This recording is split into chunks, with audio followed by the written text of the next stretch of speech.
ನಮಸ್ಕಾರ ವೀಕ್ಷಕರೇ, ಇವತ್ತಿನ ವಿಡಿಯೋದಲ್ಲಿ ಮಿಥುನ ರಾಶಿಯ ಅಕ್ಟೋಬರ್ ತಿಂಗಳ ಮಾಸ ಭವಿಷ್ಯ ಅಂದರೆ ಈ ತಿಂಗಳಿನಲ್ಲಿ ನಿಮಗೆ ಏನೆಲ್ಲ ಬದಲಾವಣೆಗಳು ಇದೆ ಮತ್ತು ಏನೆಲ್ಲ ಎಚ್ಚರಿಕೆ ವಿಷಯಗಳನ್ನು ನೀವು ಮೊದಲೇ ತಿಳಿದುಕೊಳ್ಳಬಹುದು ಮತ್ತು ಈ ತಿಂಗಳಿನಲ್ಲಿ ನಿಮಗೆ ಅದೃಷ್ಟ ಕುಲಾಯಿಸುತ್ತಾ ಇಲ್ವಾ ಅನ್ನುವಂಥದ್ದು ಈ ವಿಡಿಯೋ ಮೂಲಕದಲ್ಲಿ ತಿಳಿದುಕೊಳ್ಳಬಹುದು. ವಿಡಿಯೋ ವೀಕ್ಷಕರೇ ನಿಮಗೆ ತುಂಬ ಇಂಪಾರ್ಟೆಂಟ್ ಆಗಿರುತ್ತೆ. ವಿಡಿಯೋ ಕೊನೆಯಲ್ಲಿ ಪರಿಹಾರಗಳು ಕೂಡ ಇರುತ್ತೆ. ಕೊನೆವರೆಗೂ ವಿಡಿಯೋನ ನೋಡಿ, ನಿಮಗೆ ಸಂಪೂರ್ಣವಾದ ಮಾಹಿತಿ ಇದರಲ್ಲಿ ಸಿಗುತ್ತೆ. ಹಾಗಾದರೆ ಬನ್ನಿ ವೀಕ್ಷಕರೇ, ವಿಡಿಯೋ ಶುರು ಮಾಡೋಣ. ಆದರೆ ಅದಕ್ಕೂ ಮೊದಲು ನೀವೇನಾದರೂ ಫಸ್ಟ್ ಟೈಮ್ ನಮ್ಮ ಚಾನಲನ್ನು ವೀಕ್ಷಣೆ ಮಾಡ್ತಾ ಇದ್ದರೆ ತಡ ಮಾಡದೆ ಈ ಕೂಡಲೇ ಸಬ್ಸ್ಕ್ರೈಬ್ ಮಾಡಿ, ಹಾಗೆ ಪಕ್ಕದಲ್ಲಿರುವಂಥ ಬೆಲ್ ಐಕಾನನ್ನು ಪ್ರೆಸ್ ಮಾಡಿ. ಇದೇ ರೀತಿ ಹಲವಾರು ಮಾಹಿತಿಗಳು ನೀವು ನಮ್ಮ ಚಾನಲ್ ಮೂಲಕದಲ್ಲಿ ತಿಳಿದುಕೊಳ್ಳಬಹುದು. ಇನ್ನು ವೀಕ್ಷಕರೇ, ಈ ಅಕ್ಟೋಬರ್ ತಿಂಗಳು ಪ್ರಾರಂಭವಾಗುವುದೇ ಹಬ್ಬದ ದಿನಗಳಿಂದ. ಅಂದರೆ 1ನೇ ತಾರೀಕು ಬಹಳ ವಿಶೇಷವಾಗಿ ಆಯುಧ ಪೂಜೆ ಇರತಕ್ಕಂಥದ್ದು, 2ನೇ ತಾರೀಕು ವಿಜಯದಶಮಿ ಇರ್ತಕ್ಕಂಥದ್ದು. ಇಂತಹ ಸಮಯದಲ್ಲಿ ನವದುರ್ಗೆಯರ ಆಶೀರ್ವಾದ ಸದಾ ಈ ವಿಡಿಯೋ ನೋಡ್ತಾ ಇರುವಂಥ ವೀಕ್ಷಕರಿಗೆ ಎಲ್ಲರಿಗೂ ಕೂಡ ಒಳ್ಳೆಯದಾಗಲಿ ಮತ್ತು ಆಶೀರ್ವಾದ ಇರಲಿ. ಜೊತೆಗೆ ಚಾಮುಂಡೇಶ್ವರಿ ಅಮ್ಮನವರ ಆಶೀರ್ವಾದದಿಂದ ತಮ್ಮೆಲ್ಲರಿಗೂ ಒಳ್ಳೆಯದಾಗಲಿ. ಇನ್ನು ನಾಡಿನ ಸಮಸ್ತ ವೀಕ್ಷಕರಿಗೂ ದಸರಾ ಹಬ್ಬದ ಹಾರ್ದಿಕ ಶುಭಾಶಯಗಳು ತಿಳಿಸ್ತಾ, ನಿಮ್ಮ ಕಷ್ಟ ಕಾರ್ಪಣ್ಯಗಳು ಇಂಥ ಸಮಯದಲ್ಲಿ ದೈವ ಅನುಗ್ರಹದಿಂದ ದೂರವಾಗಲಿ. ಅದೇ ರೀತಿ 4ನೇ ತಾರೀಕು ಶನಿ ಪ್ರದೋಷ ಇರತಕ್ಕಂಥದ್ದು. ನಿಮಗೇನಾದರೂ ಶನಿ ದೋಷ ಏನಾದರೂ ಇದ್ದರೆ, ಶನಿಯಿಂದ ತೊಂದರೆಗಳು ಕಾಡ್ತಾ ಇದ್ದರೆ, ಇಂಥ ಸಮಯದಲ್ಲಿ ಶನಿ ದೇವರ ಆರಾಧನೆ ಮಾಡುವಂಥದ್ದು, ದೇವಸ್ಥಾನಕ್ಕೆ ಹೋಗಿ ದರ್ಶನ ಮಾಡುವಂಥ ಒಂದು ಪೂಜೆ ಕಾರ್ಯಕ್ರಮಗಳು ಅರ್ಪಿಸೋದ್ರಿಂದ ಇರುವಂಥ ಶನಿ ದೋಷದಿಂದ ಬಿಡುಗಡೆ ಸಿಗುತ್ತೆ. ಸಂಪೂರ್ಣವಾಗಿ ಶನಿಯ ದೋಷದಿಂದ ನಿವಾರಣೆ ಆಗುತ್ತೆ. ಇನ್ನು 20ನೇ ತಾರೀಕು ಧನಲಕ್ಷ್ಮಿ ಪೂಜೆಯನ್ನು ಮಾಡ್ತಕ್ಕಂಥ ವಿಶೇಷವಾಗಿರುವ ದಿನ. ಇನ್ನು 22ನೇ ತಾರೀಕು ದೀಪಾವಳಿ ಹಬ್ಬವನ್ನು ಆಚರಣೆಯನ್ನು ಮಾಡ್ತೇವೆ. ಇದಿಷ್ಟು ಈ ಅಕ್ಟೋಬರ್ ತಿಂಗಳಿನ ಮಾಸದ ವಿಶೇಷತೆಗಳು. ಬನ್ನಿ ವೀಕ್ಷಕರೇ, ಮಿಥುನ ರಾಶಿಯವರಿಗೆ ಗ್ರಹಗಳ ಬದಲಾವಣೆಗಳಿಂದ ಏನೆಲ್ಲ ಫಲಗಳು ಸಿಗುತ್ತೆ ಅನ್ನುವಂಥದ್ದು ನೋಡೋಣ. ನೋಡಿ, ತುಲಾರಾಶಿಗೆ ಬುಧ ಪ್ರವೇಶವನ್ನು ಮಾಡ್ತಾನೆ. ಇನ್ನು 9ನೇ ತಾರೀಕು ಕನ್ಯಾ ರಾಶಿಗೆ ಶುಕ್ರ ಪ್ರವೇಶವನ್ನು ಮಾಡ್ತಾನೆ. 17ನೇ ತಾರೀಕು ರವಿ ತುಲಾರಾಶಿಗೆ ಸಂಚಾರವನ್ನು ಮಾಡ್ತಾನೆ.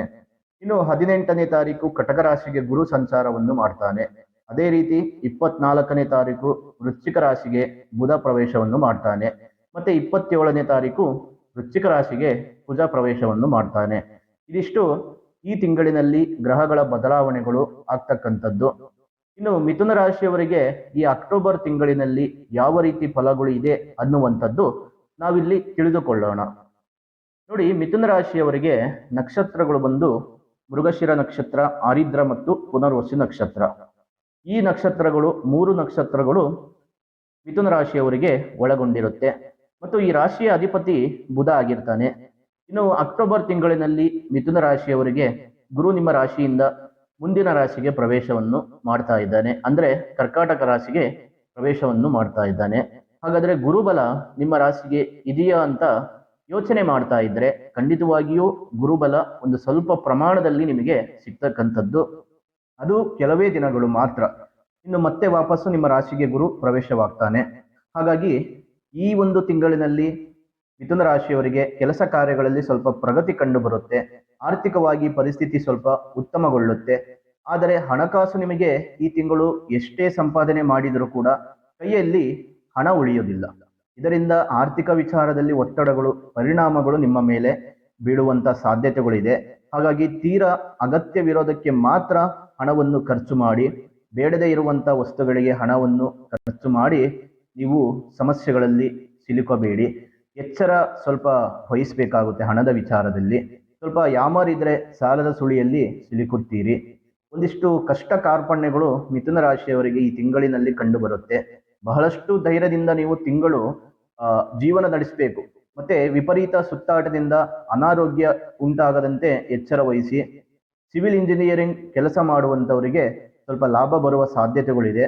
ಭೂ ಸಂಬಂಧ ಕೆಲಸಗಳು, ಕಟ್ಟಡ ನಿರ್ಮಾಣ, ಸಾಮಾಜಿಕ ಕಾಮಗಾರಿ ಕೆಲಸಗಳಲ್ಲಿ ಸ್ವಲ್ಪ ರೀತಿಯಲ್ಲಿ ಮುನ್ನಡೆ ಇರುತ್ತದೆ. ಸರ್ಕಾರಿ ಅಧಿಕಾರಿಗಳಿಗೆ ಸಮಯ ಉತ್ತಮವಾಗಿರೋದಿಲ್ಲ. ಏನಾದರೂ ಒಂದು ಗೊಂದಲಗಳು ಇದ್ದೇ ಇರುತ್ತೆ. ಅಂದರೆ ಆಫೀಸ್ನಲ್ಲಿ ಮ್ಯಾನೇಜರ್ ಕಡೆಯಿಂದ ಕಿರಿಕಿರಿ, ಮತ್ತೆ ಪ್ರಮೋಷನ್ಗಾಗಿ ಸುತ್ತಾಟ, ಕೆಲಸದ ಮೇಲೆ ಒತ್ತಡ ಜಾಸ್ತಿ ಆಗುವಂಥದ್ದು, ನೀವು ಸರಿ ಇದ್ರೂ ಕೂಡ ಯಾವುದಾದರೂ ಒಂದು ಮಾರ್ಗದ ಮೂಲಕದಲ್ಲಿ ನೀವು ಮಾಡುವ ಕೆಲಸದ ಸ್ಥಳದಲ್ಲಿ ಏನಾದರೂ ಒಂದು ತೊಂದರೆಗಳು ಇದ್ದೇ ಇರುತ್ತೆ. ಸ್ವಲ್ಪ ಹುಷಾರು. ಮತ್ತೆ ನೀವು ತೆಗೆದುಕೊಳ್ಳುವ ನಿರ್ಧಾರಗಳು ಸ್ವಲ್ಪ ಯೋಚನೆ ಮಾಡಿ ತೆಗೆದುಕೊಳ್ಳಿ. ಆತುರ ನಿರ್ಧಾರಗಳಿಂದ ಮುಂದೆ ತೊಂದರೆಗಳನ್ನ ಅನುಭವಿಸಬೇಕಾಗಿ ಬರುತ್ತೆ. ಮತ್ತೆ ಈ ತಿಂಗಳು ನಿಮಗೆ 15ನೇ ತಾರೀಕಿನ ನಂತರ ಮೇಲಧಿಕಾರಿಗಳ ಸಹಕಾರ, ಸಹಾಯ, ಬೆಂಬಲ ಸಿಗುವಂತ ಸಾಧ್ಯತೆಗಳಿದೆ. ಅದು ಒಂದು ಕೆಲಸದ ವಿಚಾರ ಆಗಿರಬಹುದು ಅಥವಾ ಆರ್ಥಿಕ ವಿಚಾರ, ಹಣಕಾಸಿನ ವಿಚಾರ ಆಗಿರಬಹುದು.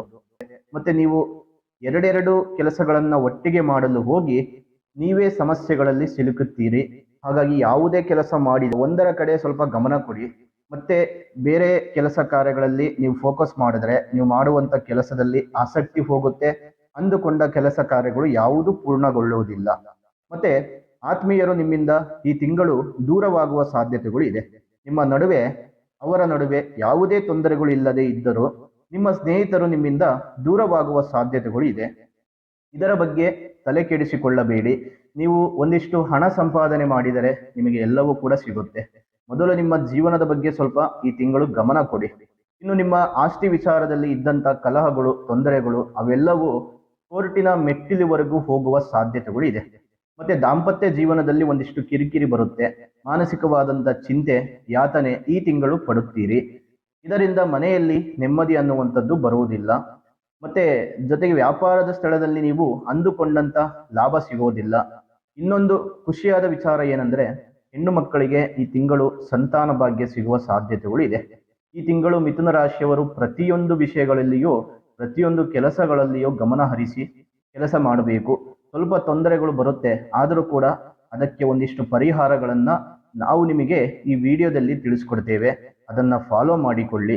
ನಿಮಗೆ ಬರುವಂತ ಸಂಕಷ್ಟಗಳು ಒಂದಿಷ್ಟು ದೂರ ಆಗ್ತಾ ಹೋಗುತ್ತೆ. ಹೆದರಬೇಡಿ. ಮಿಥುನ ರಾಶಿಯವರು ಅತಿ ಹೆಚ್ಚು ಬುದ್ಧಿಯನ್ನು ಉಳ್ಳವರು. ಹಾಗಾಗಿ ಈ ರೀತಿ ಸಮಸ್ಯೆಗಳು ಬಂದಾಗ ಯಾವ ರೀತಿ ಅದನ್ನು ಬ್ಯಾಲೆನ್ಸ್ ಮಾಡ್ಕೋಬೇಕು ಅನ್ನುವಂತ ಶಕ್ತಿ ಮತ್ತೆ ಗುಣಗಳು ಈ ರಾಶಿಯವರಿಗೆ ಇರುತ್ತೆ. ಈ ವಿಡಿಯೋದಲ್ಲಿ ವೀಕ್ಷಕರೇ, ನೀವು ಏನೆಲ್ಲ ಎಚ್ಚರಿಕೆ ವಹಿಸಬೇಕು ಅನ್ನುವಂಥ ವಿಷಯಗಳು ಮೊದಲೇ ತಿಳಿದುಕೊಳ್ಳಬಹುದು. ಮತ್ತೆ ಒಳ್ಳೆಯದು ಕೆಟ್ಟದರ ಬಗ್ಗೆ ಒಂದಿಷ್ಟು ಮಾಹಿತಿಗಳು ತಿಳಿದುಕೊಂಡು ನೀವು ಎಚ್ಚರಿಕೆಯಿಂದ ಜೀವನ ನಡೆಸುವುದಕ್ಕೆ ದಾರಿ ಈ ವಿಡಿಯೋದಲ್ಲಿ ನಿಮಗೆ ಸಿಗುತ್ತೆ. ಹಾಗಾಗಿ ವಿಡಿಯೋ ಫುಲ್ ನೋಡಿ, ಅದನ್ನ ಫಾಲೋ ಮಾಡಿ, ಎಲ್ಲವೂ ಒಳ್ಳೆಯದಾಗುತ್ತೆ. ಭಗವಂತನ ಅನುಗ್ರಹದಿಂದ ಈ ತಿಂಗಳು ನಿಮಗೆ ಒಳ್ಳೆಯದಾಗಲಿ. ಇನ್ನು ವೀಕ್ಷಕರೇ, ನೀವು ಈ ತಿಂಗಳು ಮಾಡಬೇಕಾದಂಥ ಪರಿಹಾರಗಳು ಏನಂದ್ರೆ ತಿಳಿಸ್ಕೊಡ್ತೇನೆ. ಆದರೆ ಅದಕ್ಕೂ ಮೊದಲು ಈ ವಿಡಿಯೋ ನಿಮಗೆ ಎಷ್ಟು ಉಪಯೋಗ ಆಗಿದೆ ಅನ್ನುವುದರ ಬಗ್ಗೆ ನಿಮ್ಮ ಅನಿಸಿಕೆಗಳು, ಅಭಿಪ್ರಾಯಗಳು ಕಾಮೆಂಟ್ ಮೂಲಕದಲ್ಲಿ ತಿಳಿಸಿಕೊಡಿ. ಮತ್ತು ವಿಡಿಯೋ ಇಷ್ಟವಾಗಿದ್ದರೆ ಲೈಕ್ ಮಾಡಿ, ಶೇರ್ ಮಾಡಿ, ಹಾಗೆ ಸಬ್ಸ್ಕ್ರೈಬ್ ಮಾಡ್ಕೊಳ್ಳಿ. ನೋಡಿ, ಮಿಥುನ ರಾಶಿಯವರು ಮಾಡಬೇಕಾದಂಥ ಪರಿಹಾರಗಳು ಏನಂದ್ರೆ, ವಿಷ್ಣುವಿನ ದೇವಸ್ಥಾನಕ್ಕೆ ಹೋಗಿ 9 ಸಲ ಪ್ರದಕ್ಷಿಣೆಯನ್ನು ಮಾಡಬೇಕು. ಜೊತೆಗೆ 15 ದಿನಗಳ ನಂತರ ದೇವರಿಗೆ ಪಂಚಾಮೃತ ಅಭಿಷೇಕವನ್ನು ಮಾಡಿಸಬೇಕು. ಮತ್ತು 5 ಜನ ಬ್ರಾಹ್ಮಣರಿಗೆ ದಕ್ಷಿಣೆ ಸಮೇತ ಫಲತಾಂಬೂಲ ಕೊಡಬೇಕು. ಇದರ ಜೊತೆಗೆ ಪಚ್ಚೆ ಕಲ್ಲಿನ ಉಂಗುರವನ್ನು ನಿಮ್ಮ ಬೆರಳಿಗೆ ಧರಿಸುವುದರಿಂದ ಪಾಸಿಟಿವ್ ಎನರ್ಜಿ ಇದರಿಂದ ನಿಮಗೆ ಸಿಗುತ್ತೆ. ಇದರಲ್ಲಿ ಯಾವ ಪರಿಹಾರ ಮಾಡುವುದಕ್ಕೆ ನಿಮಗೆ ಸಾಧ್ಯವಾಗುತ್ತೋ ಆ ಪರಿಹಾರಗಳನ್ನು ಮಾಡಿ ನಿಮಗೆ ಬರುವಂತ ಸಂಕಷ್ಟಗಳು ದೂರವಾಗುತ್ತೆ ಅನ್ನುವಂಥ ಮಾತನ್ನು ಹೇಳ್ತಾ, ಸರ್ವೇ ಜನ ಸುಖಿನೋ ಭವಂತು, ಸಮಸ್ತ ಸನ್ಮಂಗಳಾನಿ ಭವಂತು.